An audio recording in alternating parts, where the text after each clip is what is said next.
with this project, we had to make these bubbles change color dynamically with the data that we have to use here for the websites. As we click on the websites, we see nothing happens.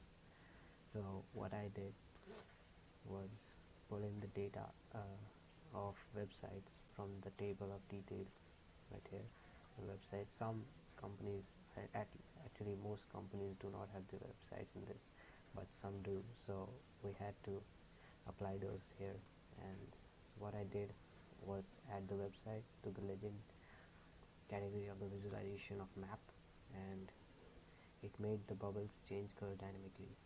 And to switch from this view to the previous view, we have these two buttons that I have made up here with the use of bookmarks, and this only works on the publish view, so I cannot demonstrate it right here.